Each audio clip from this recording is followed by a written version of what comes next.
மாண்புமிகு முதலமைச்சர் மு.க. ஸ்டாலினுக்கு நேரடி சவாலே விடுறார். இங்க மக்களை விரும்புற விஜய் வேணுமா இல்ல மக்கள் விரோத ஆட்சி நடத்துற ஸ்டாலின் சார் வேணுமா? அவ்வளவுதான் இந்த தேர்தலே சொல்லிட்டு விஜய்னு குரல் வந்தோடனே மற்ற அரசியல் கட்சிகள் பிறகு அண்ணா தொடங்கின கட்சியை வச்சுக்கிட்டு நீங்கள் இந்த தவறுகளை பண்ணுறீங்கிறாரு. அதே மாதிரி புரட்சித்தலைவர் எம்ஜிஆர் தொடங்கி அந்த கட்சியில் இருக்கிறவன் அவரை மறந்துட்டு அவருடைய கொள்கையை மறந்துட்டு அண்ணாவை மறந்தது, கட்சி ஆரம்பிச்ச எம்ஜிஆர் அவர்களை மறந்தது, கட்சியை வளர்த்த ஜெயலலிதா மேடம் அவங்களை மறந்தது. இவங்க எல்லாரும் சொன்ன விஷயங்கள், பேசின விஷயங்கள், எதையெல்லாம் ஃபாலோ பண்ணணும்னு சொன்ன விஷயங்கள் எல்லாத்தையும் மறந்தது. திமுக ஆளுங்கட்சியா இருக்கு, அந்த கட்சியை இது நாங்கள் அரசியல் எதிரியா வச்சிருக்கோம். அப்போ அவங்கள தான் நாங்கள் அடிக்கணும். ஆல்ரெடி இருட்டுக்குள்ள இருக்கிற கட்சியை போய் நாங்கள் அடிக்கணும்னு கேள்வி கேட்கறதுல அது நியாயமான கேள்வி. அது இது ஒரு ஆணவம், அகபாவத்தின் வெளிப்பாடுன்னு தான் நான் பார்க்குறேன். அரசியல் அனுபவம் என்பது படித்து பயிற்சியின் மூலமாக வரலாம். ஆனால் தேர்தல் அனுபவம் என்று இருக்குல்ல, அந்த தேர்தலை எப்படி எதிர்கொள்வது என்கிற பயிற்சி தலைமையில் இருக்கிறவங்களுக்கு இல்லை. இப்போ இன்றைக்கு போயிருக்குல்ல 5000, 1,31,00,000 குடும்பங்களுக்கு போயிருக்குல்ல. நீங்கள் ஒரு குடும்பத்தில் ஒருவர் மட்டும் பெண்களுக்கு தான் இது போயிருக்கு. அந்த வீட்டில் இருக்கிற அந்த பெண்ணுடைய கணவனோ அப்பாவோ தம்பியோ தங்கையோ ஒரு ஓட்டு இருந்தால் கூட 2 ஓட்டு உதயசூனுக்கு போயிருக்கு.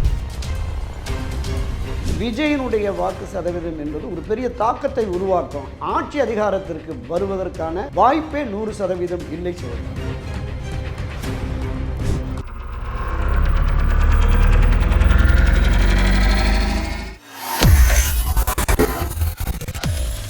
வேலை வேண்டுமா? ப்ளூ ஓஷன் இருக்கிறது. 10th 12th டிப்ளமோ டிகிரி படித்தவர்களுக்கு உணவு, தங்குமிடம், இஎஸ்ஐ, பிஎஃப் இன்சூரன்ஸ் உள்ளிட்ட சலுகைகளுடன் அனுபவத்திற்கேற்ற நல்ல சம்பளம் 15,000 முதல் 30,000 வரை. பெண்களுக்கு முன்னுரிமை. 2,000க்கும் மேற்பட்ட வேலை வாய்ப்புகள் உள்ளன. இப்போதே தொடர்பு கொள்ளுங்கள். Blue ocean.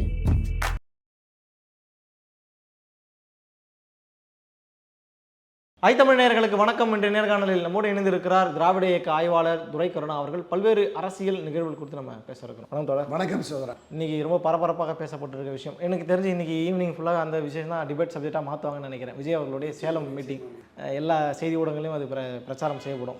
நீங்கள் எப்படி ஒட்டுமொத்தமாக அந்த வீடியோ பார்த்துருப்பீங்க, என்ன கவனிச்சிங்க அதில்? இல்லை, தமிழக வெற்றி கழக தலைவர் விஜய் அவர்களை பொறுத்தளவில் கடந்த 2 ஆண்டுகளாக அவர் பல்வேறு பிரச்சார உரைகளில், மாநாடுகளில், கொடியேற்று விழாக்களில் பேசியதை விடவும் நிறைய அரசியல் பேசியிருக்கிறாரு அப்படின்னு தான் சேலத்தில் பார்க்க. நிறைய அரசியல் என்பது எல்லா கட்சிகளுக்கும் ஒரு சவாலையும் விட்டுருக்கிறார். குறிப்பாக ஆட்சி கட்சியான திராவிட முன்னேற்ற கழகத்திற்கு அதன் தலைவர் மரியாதைக்குரிய மாண்புமிகு முதலமைச்சர் மு.க. ஸ்டாலினுக்கு நேரடி சவாலே விடுறார். ஸ்டாலின் ஷாரா அல்லது விஜயா அப்படிங்கிற மாதிரி சொல்லிட்டு விஜய்னு குரல் வந்தோடனே முடிஞ்சிருச்சு கதம்ங்கிறார். எந்த அளவிற்கு அவருக்கு ஒரு மிதமிஞ்சிய ஒரு தன்னம்பிக்கை இருக்குது, அதை நம்ம பாராட்டணும், எந்த மாற்று கருத்து. ஆனால் தமிழகத்தினுடைய தேர்தல் கள நிலவரம், யதார்த்தம், இந்த மக்களினுடைய மனநிலை, குறிப்பாக வாக்காளர்களுடைய மனநிலை இன்னும் முழுமையாக திரு விஜய் அவர்களுக்கு புரியவில்லை அப்படின்னு தான் நான் பார்க்குறேன். அவருடைய ஆசை கனவுகள் நிச்சயமாக நல்லது. எதிர்கால சமுதாயம் இந்த மாதிரியான திராவிட கட்சிகள் காலகாலமாக ஒரு 50-60 ஆண்டுகளாக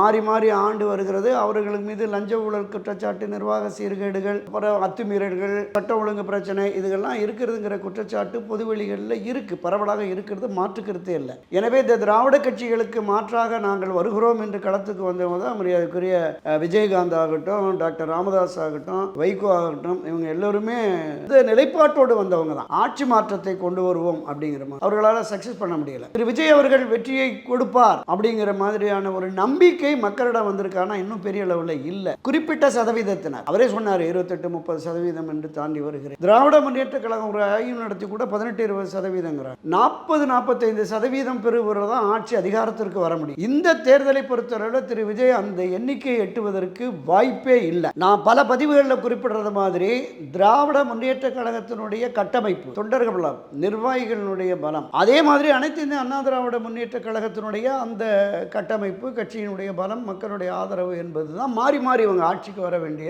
ஒரு சூழல் உருவாகி இருக்கிறது. இதை தாண்டி பெரிய அளவில் மக்களுடைய ஆதரவை ஒரு 40-45% பெற்று ஆட்சி அதிகாரத்திற்கு விஜயின் தமிழக வெற்றி கழகம் வருமானா ஒருபோதும் வர்றதுக்கான வாய்ப்பு இல்லை. இன்னும் 2% கூடுதலாக கூட அவர் வாங்கலாம், வாக்குகளை வாங்க. நீங்கள் திரு சூப்பர் ஸ்டார் ரஜினிகாந்த் அவர்கள் அரசியலுக்கு வரணும், இதே மாதிரியான ஒரு மாற்றத்தை கொடுக்கணும்னு கட்டமைப்பெல்லாம் உருவாக்கினார். ஆனாலும் இந்த கலை யதார்த்தத்தை புரிந்து இந்த சிஸ்டமே சரியில்லைன்னு ஒதுங்கிட்டார். இதற்கு முன்பு நான் குறிப்பிட்ட திரு விஜயகாந்த் அவர்களாகட்டும், ராமதாஸ் ஆகட்டும், வைகோவாகட்டும் ஒரு கணிசமான அளவுக்கு ஆதரவு வாக்குகளை அவர்கள் வச்சிருந்தாங்க. சமுதாய வாக்குகள், இளைஞர்கள் வாக்குகள் வச்சிருந்தாங்க. அவர்களாலேயும் முடியலை. விஜய் அவர்களுடைய கூடுதல் பலம் என்னன்னா திரைத்துறை நட்சத்திரம். இந்த திரைத்துறை நட்சத்திரம் என்பதால் அவருக்கான ஆதரவு என்பது அவருடைய ரசிகர்கள் ஆதரவு. புதிதாக அரசியலுக்கு களத்திற்கு வந்து பதவிகள், பொறுப்புகள் பெற விரும்புகிற இளைஞர்களுடைய ஆதரவு, கூடுதலாக பெண்கள் ஆதரவு அவருக்கு இருக்கு. அதில் அந்த மாற்று கருத்தே இல்லை. ஓரளவுக்கு நடுத்தர வயது பெண்கள் உட்பட வாக்களிக்கக்கூடிய வயது வந்த பெண்கள் பெரும்பாலான ஆதரவு இருக்கிறது. இது மட்டுமே வெற்றியை, ஆட்சி அதிகாரத்திற்கு வரக்கூடிய வெற்றியை நிச்சயமாக பெற முடியாது. அதே மாதிரி அரசியல் களத்தில் 1000, 2000, 5000 வரைக்கும் கொடுப்பாங்க, நீங்கள் வாங்கிக்கோங்க. வாக்குகளை மட்டும் விசில் சின்னத்துக்கு அவங்களுக்கு காதில் விசில் ஊதி அனுப்பிச்சிட்டு நீங்கள் விசில் சின்னத்துக்கு போடுங்க அப்படிங்கிற மாதிரி. நீங்கள் நம்முடைய மக்களுடைய மனநிலை எப்படின்னு சொன்னால், இப்போ இன்றைக்கு போயிருக்குல்ல 5000, 1,31,00,000 குடும்பங்களுக்கு போயிருக்குல்ல. நீங்கள் ஒரு குடும்பத்தில் ஒருவர் மட்டும், பெண்களுக்கு தான் இது போயிருக்கு. அந்த வீட்டில் இருக்கிற அந்த பெண்ணுடைய கணவனோ, அப்பாவோ, தம்பியோ, தங்கையோ ஒரு ஓட்டு இருந்தால் கூட 2 ஓட்டு உதயசூனுக்கு போயிடும். அப்படி 2 கோடிக்கு மேற்பட்ட வாக்குகளை பெறக்கூடியது இது. நீங்கள் இதில் நம்ம திராவிட முன்னேற்ற கழகத்தின் மீது அதிருப்தி இருக்கிறது. பல்வேறு பிரிவினர் அவர் சொல்கிற மாதிரி, அவர் வாசித்த மாதிரி போராட்டங்கள் எல்லோருமே பண்ணுகிறார்கள். அதில் எந்த மாற்று கருத்தும் இல்லை. ஒவ்வொரு குடும்பத்துக்கும் நேரடியாக ஒரு அரசாங்கம் மிகப்பெரிய அளவில் பிறந்தவர் காமராஜர், புரட்சித் தலைவர் எம்ஜிஆர் அவர்கள்லாம் கூட இந்த மாநிலம் முன்னேறுவதற்காக பல்வேறு நலத்திட்டங்களை கொண்டு வந்தார்கள். அந்த நலத்திட்டங்கள் அவர்களுக்கு வெற்றி வாய்ப்பை தேடி தந்தது. 80களுக்கு பிறகு வந்த அரசியல் என்பது வெற்றி தோல்வியை தீர்மானிப்பது பணம் என்றாகிவிட்டது. இந்த சூழலில் பணத்தை வாங்கி கொண்டு விஜய் விசிலுக்கு ஓட்டு போடுவார்கள் என்று நிச்சயமாக நம்ப முடியாது. ஒரு 50% வேணால் பார்க்கலாம். படத்தை வாங்கிட்டு பரவாயில்ல, இவங்க என்ன சம்பாதிச்ச பணமாக கொடுத்தாங்க, நம்முடைய வரிப்பணத்தை தானே அவங்க சம்பாதிச்சு கொடுத்துருக்காங்க அப்படிங்கிற மாதிரியான பார்வை இருக்கும். இப்போ ஆட்சி ரீதியாக 3 மாதத்திற்கு போட வேண்டிய தலா 1000, 3000 இந்த பொங்கல் பரிசு மாதிரியோ கோடைகால பரிசுன்னு ஒரு 2000 இணைச்சிருக்கிறார். திராவிட முன்னேற்ற கழகம் ஒவ்வொரு தொகுதியிலும் 20 கோடி 30 கோடி ரூபாயை தேர்தலுக்கு வாக்காளர்களுக்கு பணம் தருவதற்காக ஒதுக்கிவிட்டார்கள் அப்படின்னு சொல்லி நம்ம வலைத்தளங்களில் பிரதான பத்திரிகைகளில் கூட நம்ம செய்திகள் வந்தது. இப்போ இன்றைக்கு ஆட்சியின் சார்பாக அதிகாரப்பூர்வமாகவே 5000 ரூபாய் போயிடுச்சு. அந்த 3 மாதத்துக்கான 3000 இப்போ 2000 என்று போய்விட்டது. தலா ஒரு வாக்குக்கு 2000 கொடுக்க திமுக திட்டமிட்டிருக்கிறது அப்படிங்கிறது ஒன்று. இதை தாண்டி அங்கே எவ்வளோ கொடுக்க போகிறாங்க என்னன்னு நமக்கு தெரியல. இது பெரிய அளவில் தாக்கத்தை உருவாக்குகிற பொழுது நிச்சயமாக திமுகவுக்கான ஆதரவு வாக்குகள் என்பது பெருகும். குறிப்பாக புரட்சித் தலைவர் எம்ஜிஆர், செல்வி ஜெயலலிதா காலத்தில் பெண்கள் வாக்குகள் என்பது அண்ணா திராவிட முன்னேற்ற கழகத்துக்கு தான். புரட்சித் தலைவர் எம்ஜிஆர் அந்த தாய் குலத்தின் வாக்குகள் அப்படின்னு வந்ததுன்னா அப்படியே ஒட்டுமொத்தமாக 80-90% வாக்குகள் அங்கே போகும். வெற்றி தோல்வியை தீர்மானிக்கிற பல தொகுதிகளில் பெண்கள் வாக்குகள் இருக்கும். இன்றைக்கு திராவிட முன்னேற்ற கழகத்திற்கு அது போயிடுச்சுங்கிறது நம்ம பார்க்குறோம். அவர் கொண்டு வந்த திட்டங்கள், இந்த இப்போ அறிவிக்கிற இந்த விஷயங்கள் எல்லாமே பெண்களுடைய ஈர்க்கக்கூடிய அளவுக்கு நம்ம ஏற்கலை. இந்த விஷயத்தை நாம் ஏற்கலை. இது சரியானது என்று நாம் சொல்லவில்லை. கலை யதார்த்தம் அப்படி இருக்கிறதா நம்ம பேசுகிறோம். அப்போ இதை தாண்டி நான் வெற்றி பெற்று விடுவேன், நான் ஆட்சி அதிகாரத்திற்கு வந்து விடுவேன் நம்பிக்கை ஒவ்வொரு அரசியல் கட்சி தொடங்கிய உடனே இன்றைக்கு ஆட்சி அதிகாரத்தில் இருக்கிறவர்கள் சரியில்லை, நாங்கள் ஒரு நல்லாட்சியை தருவோம் அப்படின்னு தான் பெரிய அளவில் களத்துக்கு வருவாங்க. நான் குறிப்பிட்ட அந்த மூத்த தலைவர்களை சொன்னேன்ல, ராமதாஸ் ஆகட்டும், திரு விஜயகாந்த் ஆகட்டும் இருந்தது, நடைபெறவில்லை. இன்றைக்கு அவர்கள் 4%, 5%, 8% இப்படி தான் வாங்கிட்டு வந்தாங்க. விஜயகாந்த் அதிகபட்சமாக ஒரு 10% வரைக்கும் வாங்கினார். மற்ற கட்சிகள் இன்னும் 6% தாண்டலை. பாமகவோ திரு வைகோ அவர்களோ தாண்டலை. கூடுதலாக இவர் வாக்குகளை பெறுவார், அதில் மாற்று கருத்தே இல்லை. நான் பல பதிவுகளில் குறிப்பிட்டது மாதிரி தொடக்கத்தில் 2 ஆண்டுகளுக்கு முன்பு விஜய் அரசியலுக்கு வருகிற பொழுது நான் ஒரு 5-7% வாக்கு பெறுவார் அப்படின்னு சொல்லியிருக்கேன். அதற்கு அடுத்து அவருடைய பிரச்சாரங்கள் கடந்த 2 ஆண்டுகளாக பொதுவெளிகளில் மக்கள் மத்தியில் இருக்கிற அந்த மற்ற கருத்து கணிப்புகள் வெளியிடுகிற அதை பார்க்குற போது ஒரு 10-12%, அதிகபட்சம் ஒரு 15% கூட பெறுவதற்கான வாய்ப்பு இருக்கிறது அப்படின்னு நம்ம கிராம பகுதியில் மற்ற இடங்களில் போகிறபோது அங்கு பேசுகிற இளைஞர்கள் மத்தியில் ஒரு குடும்பத்தில் பேசுகிற போது படிக்கிற பசங்கள்லாம் நாங்கள் விஜய் அண்ணாவுக்கு தான் எங்களுக்கு ஓட்டு வந்துடுச்சு அப்படிங்கிற மாதிரி. ஸோ இந்த தாக்கம் என்பது இருப்பதால் நான் சொன்னேன் ஒரு 10-15% என்பது. நான் குறிப்பிட்டது மாதிரி 40-42% மேலே வாக்கு கிடைத்தாதான். இப்போ அந்த கூட்டணிங்கிற கான்செப்டையும் அவர் உடைக்கிறார் கொஞ்சம் கொஞ்சமாக. தனித்தே வெற்றி பெறுவோம் அப்படிங்கிற மாதிரியான ஒரு விஷயம் சவாலை விட ஆரம்பிச்சிட்டார். அதுதான் தனித்திலிருந்து ஒரு 10% ஓட்டு வாங்கி காட்டுங்க நீ மாதிரி. அது அந்த சவாலுமே விடுறார். மற்ற அரசியல் கட்சிகள் பிறகு அண்ணா தொடங்கின கட்சியை வச்சுக்கிட்டு நீங்கள் இந்த தவறுகளை பண்ணுறீங்கிறாரு. அதே மாதிரி புரட்சித்தலைவர் எம்ஜிஆர் தொடங்கி அந்த கட்சியில் இருக்கிறவன் அவரை மறந்துட்டு, அவருடைய கொள்கையை மறந்துட்டு, அதை கட்டி காப்பாற்றிய செல்வி ஜெயலலிதாவுடைய கொள்கையை மறந்துட்டு, அவரையும் மறந்துட்டு நீங்கள் சுயநலமாக செயல்படுறீங்க அப்படிங்கிற மாதிரி சொல்லிவிட்டு நீங்கள் சொன்ன அந்த விஷயத்தை சவால் விடுங்க. தனித்து கட்சி தொடங்கி 1% வாக்குகளையாவது உங்களால் பெற முடியுமா அப்படிங்கிற மாதிரியெல்லாம் சவால் விடுகிறார். எனவே இந்த நிலைப்பாடு என்பது விஜய் கூட போகலாமோ என்கிற அந்த மனநிலையில் இருக்கிற அரசியல் கட்சிகள் கூட பின்வாங்கிவிடும், ஒதுங்கிடும். அப்போ விஜய் தனித்து என்று வருகிற பொழுது நம்ம பல பதிவுகளில் நம்ம பேசியிருக்கோம். இந்த 234 தொகுதிகளில் ஒரு 10-30 தொகுதி வேணால் ஓரளவுக்கு பரவலாக அறிமுகமான வேட்பாளர்களாக இருப்பாங்க. 200 தொகுதிகளினுடைய வேட்பாளர்கள் என்பவர்கள் புதுமுகமாக இருப்பார்கள். அரசியல் பயிற்சி இருக்காது அவங்களுக்கு. பூத் கமிட்டினா என்ன, பாக கமிட்டினா என்ன, எப்படி அதை தேர்தல் அணுகணும், வாக்காளர்களை எப்படி அணுகணும் அப்படிங்கிற மாதிரியான பயிற்சி இல்லை. இந்த பயிற்சியை தரக்கூடிய பெரிய அரசியல் கட்சியினுடைய பங்களிப்பும் இல்லை. புரட்சித்தலைவர் எம்ஜிஆர் அரசியல் கட்சியான அண்ணா திராவிட முன்னேற்ற கழகம் தொடங்கிய போது பொது உடைமை கட்சியில் பெரிய அளவில் ஆதரவு நிலைப்பாட்டில் இருந்தாங்க. அவர்கள் அந்த முதல் தேர்தல் திண்டுக்கல் நாடாளுமன்ற இடைத்தேர்தலில் போதுமான அளவுக்கு பயிற்சி கொடுத்தாங்க. ஸோ அதுக்கு அடுத்தடுத்த தேர்தல்களில் அவர்கள் திராவிட முன்னேற்ற கழகத்தில் பயிற்சி பெற்ற முக்கிய தலைவர்கள் பிரமுகர்கள் வந்தபோது பெரிய அளவில் வெற்றி வாய்ப்பை கொண்டு போனாங்க. இன்றைக்கி திரு விஜய் அவர்களும் சரி, அவரை சுற்றி இருக்கிறவர்களும் போதிய அளவுக்கு தேர்தல் அனுபவம், அரசியல் அனுபவம் என்பது படித்து பயிற்சியின் மூலமாக வரலாம். ஆனால் தேர்தல் அனுபவம் என்று இருக்குல்ல, அந்த தேர்தலை எப்படி எதிர்கொள்வது என்கிற பயிற்சி தலைமையில் இருக்கிறவங்களுக்கு இல்லை.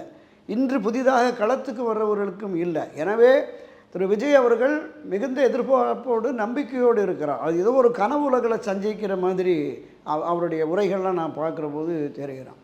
அவருடைய அந்த உடல் மொழியும் கூட மாறிடுச்சு. அப்படியே இந்த வில்லன் தோற்றத்தில் அப்படி இடுப்பில் கையை வச்சு அப்படி ஒரு மாதிரி பார்க்குறது, அப்படி கையை பார்க்குறது, ஒரு சராசரி அரசியல் தலைவர்களிலிருந்து ஒரு மாறுபட்ட அந்த உடல் மொழி, அவருடைய துணி, பேச்சினுடைய அந்த பாணி, இது எல்லாமே மிகுந்த நம்பிக்கைக்குரிய வந்திருக்கிற அந்த தொண்டர்களுக்கு உணர்ச்சியை ஊட்டுகிற வகையில் இது இருக்கிறது. எனவே அதை வைத்து அவங்க அண்ணா தான் ஜெயிச்சிருவார், விஜய் அண்ணா தான் ஜெயிச்சிருவான்னு பிரச்சாரம் பண்ணுவாங்க. அந்த பிரச்சாரம் என்பது நீங்கள் பாருங்கள், இந்த 2026 தேர்தலில் விஜயினுடைய வாக்கு சதவீதம் என்பது ஒரு பெரிய தாக்கத்தை உருவாக்கும். ஆட்சி அதிகாரத்திற்கு வருவதற்கான வாய்ப்பே 100% இல்லை சகோதரன். இன்னும் ஒரே ஒரு கேள்வியோட இந்த விஷயத்தை நான் நிறைவு செய்கிறேன். அந்த அதிமுக பாஜக விமர்சனம் பண்ணல, அது திமுக மட்டும்தான் விமர்சனம் பண்ணுறாரு, வேறு யாரும் விமர்சனம் பண்ண மாட்டேன்ட்டு சொல்லிட்டு அவரே அதை பதில் சொல்கிறார். ஆல்ரெடி டார்க்னஸில் இருக்கிற அந்த கட்சிகளை எதுக்கு நான் விமர்சனம் பண்ணணும்? நடக்கிற சட்டமன்ற தேர்தல் திமுக ஆளுங்கட்சியாக இருக்குது, அந்த கட்சியை இது நாங்கள் அரசியல் எதிரியாக வச்சுருக்கோம், அப்போ அவங்கள தான் நாங்கள் அடிக்கணும், ஆல்ரெடி இருட்டுக்குள்ளே இருக்கிற கட்சியை போய் நான் ஏன் அடிக்கணும் ஒரு கேள்வி கேட்குறல, அது நியாயமான கேள்வி. அது தமிழ்நாட்டில் 7 முறை ஆட்சி கட்சியாக இருந்தது அனைத்து இந்திய அண்ணா திராவிட முன்னேற்ற கழகம். 1977, 80, 84 புரட்சித்தலைவர் எம்ஜிஆர் ஒரு ஆட்சிக்கு வெற்றியை, தொடர் வெற்றியை, தமிழக அரசியல் தேர்தல் களத்தில் எவரும் பெற முடியாத வெற்றியை, தொடர் வெற்றியை பெற்றவர். செல்வி ஜெயலலிதா 91, 2001, 2011, 2016 என்று மாறி 4 முறை ஆட்சி, 7 முறை ஆட்சி, 31 ஆண்டுகள். ஜெயலலிதா அந்த 2014, 2014 ஒரு நாடாளுமன்ற தேர்தலில் 37 தொகுதி நாடாளுமன்ற தொகுதிகளை வெற்றி பெற்று இந்தியாவின் 3வது பெரிய அரசியல் கட்சியாக கொண்டு போனார். அது அனைத்து இந்திய அண்ணா திமுக. 2 கோடிக்கும் மேற்பட்ட தொண்டர்கள் இருக்கிற ஒரு பேர் அமைப்பு, பேர் இயக்கம். இன்றைக்கு 1-2 பிரிவுகள் இருக்கலாம், ஆனாலும் கூட இந்த யானை படுத்தாலும் குதிரை மட்டுங்கிற மாதிரி ஆகப்பெரிய கட்சியாக அண்ணா திமுக இருக்கிறது. அந்த கட்சியையும் கிட்டத்தட்ட ஒரு மிகப்பெரிய பாரம்பரியமிக்க தேசிய கட்சியான பாரதிய ஜனதா கட்சி 3 முறை தொடர் வெற்றியை பெற்று அங்கே ஆட்சி அதிகாரத்திலே நரேந்திர மோடி அவர்கள் இருக்கிறார்கள். இந்த 2 பெரும் கட்சிகளையுமே பொருட்படுத்தாத ஒரு பேச்சாக இருக்கிறது. அது இன்னும் கொஞ்சம் கடுமையான வார்த்தைனா, இது ஒரு ஆணவம், அகபாவத்தின் வெளிப்பாடுன்னு தான் நான் பார்க்குறேன். நீங்கள் இன்னும் வரல, 2 வருஷம் தான் ஆகுது. எவ்வளோ ஜனங்க ஓட்டு போடுவாங்கன்னு உங்களுக்கு தெரியல. நீங்கள் ஆட்சி அதிகாரத்துக்கு வருவதற்கு இன்னும் கீழே வரணும், மக்களோட கலக்கணும், மக்களோட போராடணும். விஜய் ஆணவத்தில் இருக்காருங்களா? நிச்சயமாக இந்த பேச்சு இருக்குல்ல, அதில் டார்க்கில் இருக்காங்க அவங்களாம். எவ்வளோ பெரிய அரசியல் கட்சி அண்ணா திராவிட முன்னேற்ற கழகம் என்பது புரட்சித் தலைவர் எம்ஜிஆர், செல்வி ஜெயலலிதா காலத்தில் தமிழகத்தின் நம்பர் 1 ஆகப்பெரிய அரசியல் கட்சி. இன்றைக்கு இந்த 2024 தோல்விக்கு பிறகு ஒரு சரிவு ஏற்பட்டாலும் கூட இன்றும் 1.5-2 கோடி உறுப்பினர்கள் இருக்காங்க. காலமெல்லாம் இரட்டைலைக்கு வாக்களித்தவர்கள் இருக்கிறாங்க. ஆட்சி மாற்றத்தை கொண்டு வருவதற்குரிய வலிமையான சக்தி நாங்கள் என்று அவர்கள் பிரச்சாரம் செய்கிற போது அவங்கள பற்றி பொருட்டு அல்லது டார்க் ரூமர் இருக்கு அப்படின்னு பேசுவது என்பது நிச்சயமாக அது அவருடைய ஒரு இன்னுமே ஒரு அரசியல் புரிதல் பக்குவம் இல்லை என்பதுதான் என்னுடைய கருத்து. தேர்தல் முடிஞ்சோன்னே அதே அவர் உணர்வார். விஜய் அவர்களை பற்றி நிறைய விஷயங்கள் நம்ம பேசியிருக்கோம். இன்னொரு அமர்வுல இன்னொரு தலைவரை பற்றிய ஆரம்பம் முதல் முடிவு வரை என்ன நினைச்சு பேசுவோம். ரொம்ப நன்றி தோழர். நன்றி, வணக்கம்.